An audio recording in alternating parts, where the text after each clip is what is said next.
friends, welcome back to my channel. I am Renuka, and the last video we created all these papers. We used some stencils, some unknown techniques like the texture papers, peeling, using your brush strokes, using cards. We create some of them with the texture paste, we create some of with the sponge dauber, we create some of them with on palette knife. Some of these are with the stencils, but we created these in a different manner and different way. So if you are like that you didn't remember anything, you can make a swatch out of it, stick it into the book where you can write them like a technique book or something like that, and then you can put all of them and you can write in front of that all the techniques and the medium we use. Like here we use the Caran d'Ache no color one, or you create which colors if you are using often the same colors, so that you can write down the techniques as well as the colors you use, so you will get the different effect and the same effect. These are the ghost prints, extra prints, and leftover from the paints which we use for the rough sheets, and we can still use these in the collage. So that is the other thing. And what else we created is we created few gel prints on the nice paper and different substrates. We saw the Usimi paper. This is like sketch paper from Joggers Market. We use some printer papers, we use some printed papers and we jelly print on that. We use some tissues. We normally use the Liquitex inks as I showed before. So I'm gonna put it everything apart like that, and maybe we will do the second printing. I'll show you all the techniques again. We can pull them on the jelly prints as well as I tear apart it, but it's okay, still we can use it. It's a beautiful paper, and then few of them we can use on the different kind of techniques by creating the paper. I'll show you today. Hello friends, I am Renuka. Welcome back to my channel, and today I decided to create some kind of papers with the acrylic inks. I have few inks from the Craft Smart. In this there are few shades, but if you want to use something else better, this is the pretty cheaper version of it. Then I have few colors of Liquitex and Pebo and other ones, as well as I have few small Liquitex tube. Golden is the best one to do this, but if you want to just create a simple papers, you can go ahead and use anything. As you can see, my sheet is not these are the rough sheets I use. It's a kid's printable when he do the sheets, my kid. Then I didn't much clean it. I did some acrylic ink things before. Now I want to just create some solid papers before starting anything else. I'm using this brayer, and then I want to create some prints with not with the jelly print but with the brayers itself. So what I will do, I'm using these copy papers as well as I have few sulfite papers. You can go ahead and use whatever you have. I'm here using the leftover papers from my kids' work, and you can see I can just put the color here, and then I'm again putting this here, and now I'm using the sulfite paper. This is more thicker and nice. It's having little bit of grungy texture. I'm not much fan of using this hand gloves because I didn't able to, like disposable gloves, I didn't work that, it didn't work me that way. But as I'll show you, let's remove it. I got little bit of this happen like when you use the acrylic color continuously, like your hands get little bit dirty. So that kind of stain happened with me. So now you can see that I have that beautiful texture of a little bit green on it, and that is awesome. And whatever we choose on this brayer, we can pull that also. So I'm gonna put this paper, and sometimes my kid do some things properly, like here he got fault, but I don't like to waste the paper, so I use these And if you are making collage, anyway you can hide these. Sometimes you can see through some stuff, but it will give you a nice kind of texture around it, so I don't mind. And once the sheets are done, like those are the things you can't do. Now let's take a little bit of orange, and then I'll do the same thing first. So now you can see already I have few left over from the yellows and greens, and now I have this paper. We'll do the same thing. We'll pull first print from the sulphite one and then the ghost one with the next one, and we'll create some papers. I'll speed up the process after this, and then I will show you different ways of creating the stuff, and I'll show you what we do when we are kids to create these kind of papers when I don't have jelly print. But still at that time also I used to create different papers for my craft. I'm a lifetime crafter. I never stop crafting in whole life. I have introduced myself to different paints and different mediums and way of doing, and still I'm learning. Whatever I don't know or I feel that I need to improve it, I always learn that stuff, and that is the way of living a best artist life in my way. So now you can see that here I just put little bit and it goes on the sheet, so I just need to clean that. Otherwise we are good. So we will create few with the jelly prints. Few of the papers we have, like we can create directly with the rollers like this. You can brush it off. You can use these kinds of long brush which we use for the Mod Podge to just create the paper. I'll show that also. So we're gonna create different types of paper to just, you know, create a different kind of stash collection for the thing here.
Now I want to show you more papers. Like we use the sulfite paper as well as printer papers, as well as you can use these sketch papers from Yasomito. These are kind of a Japanese paper and they are bit different, but I can say nice. You can see one side is very soft and other side is little bit rough. So we will use few these, as well as this time for taking pull we will use the daily paper. You can use, or you can use these kind of sheet. Most of the times I use these papers. I bought them from the Costco. I have, and these sheets are quite big one. You can took 2 pulls out of it. So you can use, we will use this, and then I will show you a few more papers and few more ideas. Process will be the same.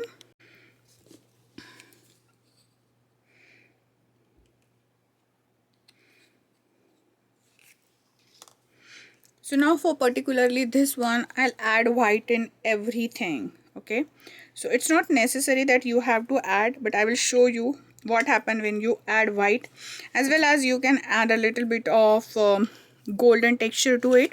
Artist Loft in US will give you a nice, now you can see if I mix this color this way, it will give a little bit of grungy look. It's not very properly mixed color, so it will be really nice. And then I'm gonna put one side on this daily paper like this, whatever excess color, with my roller. I'm taking this, so I'll show you on both the side. First we will do, maybe you can do on the cleaner side, and maybe I like more on the rough side, so you can do that. My plate is little bit smaller. I think I should buy that same size whatever my papers are, but it's okay. And then you can see, so I get so many textures in it. I got that blue which is already there, I got little bit of white, and then other colors, and they are not mixed properly, and still I have few colors there. Now I'll take the same paper, turn on the sides so that it will came on the same side, and then I have to put it properly. You can see here there is a one gap or fold there on every paper. So if you want, you can press them and do them properly. I just take out them just like that, nothing fancy. And now I'll get this pull. So this paper is very transparent and you can write on that. You can use your other stuff like stamping and that. If you don't add much color, it will dissolve in that. That is also a fun thing. Then already I have a white and blue. Now I am adding this purple, deep violet color, sorry. And then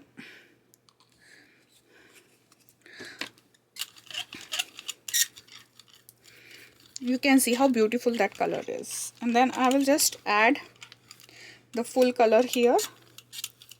I'll make sure that it's on every side.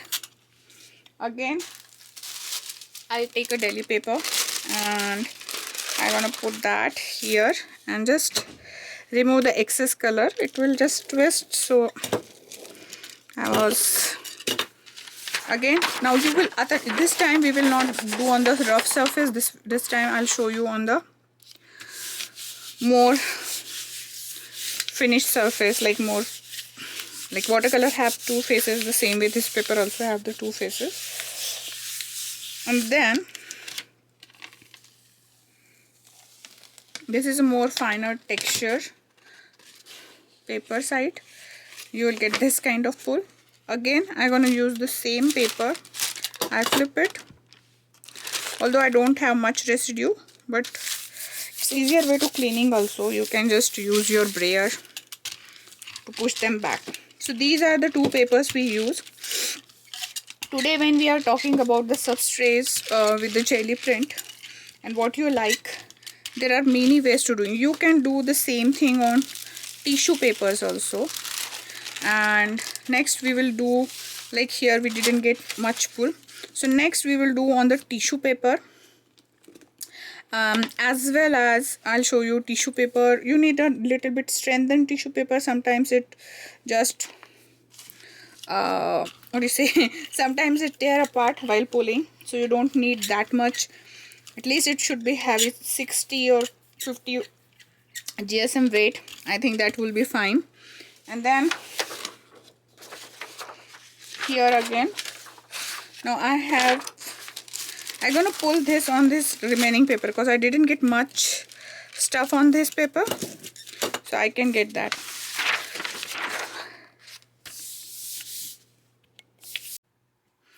So these are the papers we created today. I hope you like all the textures and things we created here. And there are so many ideas, like I didn't peel yet, but you can just, you know, peel these and you will get the white background there.